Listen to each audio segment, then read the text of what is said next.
The cameras didn't lie, but someone clearly did. During a heated WNBA matchup between the Indiana Fever and the Phoenix Mercury, Brittney Griner fouled out and stormed to the bench, unleashing a furious rant that instantly went viral. It wasn't just the meltdown that had fans talking, it was what she appeared to say. In crystal clear HD, millions of viewers believed they saw Griner mouthing the words effing white girl, and maybe even more. The backlash was immediate. The footage spread like wildfire, and then came the denial. Griner claimed she didn't remember what she said, refused to even watch the video, insisted there was no place for language like that in the league, while sidestepping the one thing everyone was actually asking: did she say it or not? But one voice wasn't buying it for a second. Businessman and media powerhouse Patrick Bet-David stepped into the firestorm with a blistering takedown of Griner's excuse, calling it what he believed it was: a blatant attempt to gaslight the entire public. And what started as a viral video quickly became something much bigger: a culture war, a crisis of accountability, and maybe even a turning point for the WNBA itself. Because if this is how the league handles its biggest controversies, what happens when the cameras catch something even worse? It all started with a foul, but it didn't end there. Late in a tense matchup against the Indiana Fever, Brittney Griner got hit with her sixth personal foul and was sent to the bench. What followed wasn't your typical frustration from a competitive athlete, it was something far more aggressive, far more personal. Griner, visibly enraged, unleashed a string of words that had fans scrambling to lip-read the footage frame by frame. And what many believed they saw her say wasn't just profanity, it was racial. Effing white girl, white trash. That's what thousands, if not millions, claim they saw on her lips. The clip instantly flooded social media. Twitter, Reddit, Instagram, everyone had an opinion, and nearly all of them were asking the same question. Did Brittney Griner just say what we think she said? The clip was slowed down, analyzed, looped endlessly.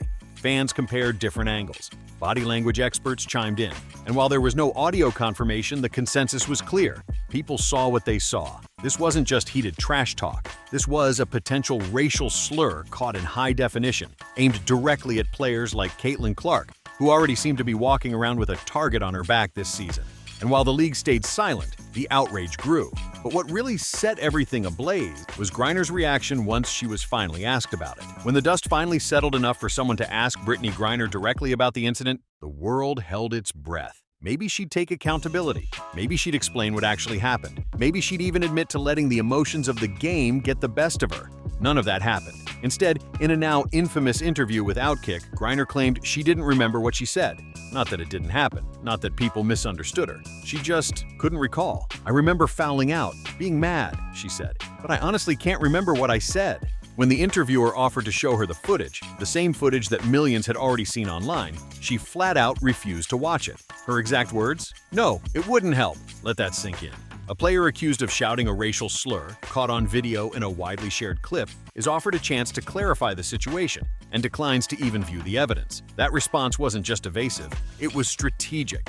Because the moment she acknowledges the footage, she has to deal with what's actually in it. But by claiming selective amnesia and refusing to engage, she avoids confirming or denying anything. It was a textbook example of plausible deniability, and for a brief moment, it looked like she might get away with it, until Patrick Bet-David decided to speak up and dismantle her defense piece by piece. Patrick Bet-David didn't just respond, he unloaded. Known for his no-nonsense commentary and business-minded analysis, Bet-David took one look at Brittney Griner's denial and immediately called it what he believed it was: an insult to everyone's intelligence. "You don't need to be a professional lip reader," he argued. "You just need a functioning pair of eyes and a basic grasp of common sense." The clip was clear. Her mouth movements weren't ambiguous. The rage, the timing, the words, everything lined up. And yet Griner was pretending none of it happened. Bet-David compared it to a CEO who refuses to look at a financial report while claiming the company's doing just fine. "It's gaslighting," he said. "She knows what she said. We all know what she said. And the fact that she won't even look at the video tells you everything you need to know." But what really lit the internet on fire was when Bet-David went further, pointing out the double standard that's plagued professional sports for years. When white athletes are the target of slurs, insults, or violence, crickets. No outrage, no media blitz, no apologies. But when the roles are reversed, suddenly there's confusion, silence, and a whole lot of selective memory. And according to Bet David, that silence isn't just disappointing, it's dangerous. Because when athletes realize they won't be held accountable for their behavior, the line between passion and prejudice disappears. And that's when the game stops being about basketball and starts being about politics. To understand why this moment hit so hard, you have to understand who Brittney Griner was yelling at, or at least who the internet believes she was targeting. Because this wasn't just any player, this was Caitlin Clark, the rookie who's single-handedly redefining the WNBA's relevance. Clark isn't just a good player. She's a phenomenon. Her games break records. Her name trends daily. She's filling arenas that used to be half empty and bringing in millions of new fans, including demographics that the league never previously reached. The numbers don't lie. When Clark plays, people watch. When she's out, ratings crash. During her brief injury absence, WNBA viewership dropped by 50%. That's not a coincidence. That's a reality check. When she returned, the Fever's game against the Liberty pulled in a jaw-dropping 2.2 million viewers, numbers the WNBA had only dreamed about. For a regular season game, that's unheard of. And yet, instead of celebrating her impact, many players have treated her like an invader. Instead of gratitude, she's been met with hostility, elbowed, shoved, trash-talked, and now, allegedly, racially targeted. Clark hasn't fired back. She hasn't played victim. She just keeps scoring, keeps winning, keeps raising the league's profile. And that silent professionalism only makes the contrast more glaring. Because while she's dropping 30 points in front of packed crowds, others are sitting on the bench throwing tantrums and dodging accountability. Griner's outburst wasn't just ugly, it was deeply revealing. In a league finally getting its big break, some of its own stars are doing everything they can to sabotage the moment. For decades, the WNBA has struggled to capture mainstream attention. TV ratings were low, arena seats were empty, and media coverage was often an afterthought. That all changed when Caitlin Clark entered the league. Practically overnight, the WNBA found itself at the center of the sports conversation, not because of a league-wide initiative, but because one player made the entire country pay attention. Sponsorships started pouring in. Jersey sales skyrocketed. Broadcasters suddenly cared. Athletes who used to play in silence were now being watched by millions, and every single player in the league, including Brittney Griner, was profiting from it. Yet, instead of rallying around this newfound momentum, some players have chosen bitterness over growth. Griner's reaction wasn't just about Clark. It was symbolic of a deeper resentment simmering under the surface, a feeling that the spotlight was unfairly shifting, that old reputations were being overshadowed by new fame. But here's the cold truth. The league finally had a superstar who could elevate everyone, and some of its veterans decided to start fights instead of building bridges. It's the textbook definition of biting the hand that feeds you. Patrick Bet David was quick to point this out, saying Griner's behavior wasn't just immature, it was bad business. You don't attack the one person keeping the lights on. You don't turn a wave of positive attention into a media scandal that threatens to undo months of progress. Because this isn't just about one outburst on a sideline. It's about a league teetering on the edge of transformation, and the players who seem determined to drag it back into the shadows. There's a moment that defines every athlete, the point where you choose how to respond to adversity. Caitlin Clark and Brittney Griner are living proof of two very different paths. When Clark gets shoved, she doesn't cry foul. She doesn't launch interviews or fire back in the media. She steps back onto the court and torches her opponents. After being targeted for weeks, she returned from injury and dropped 32 points, 25 of them in the first half. She lets her game do the talking, and that silence is deafening.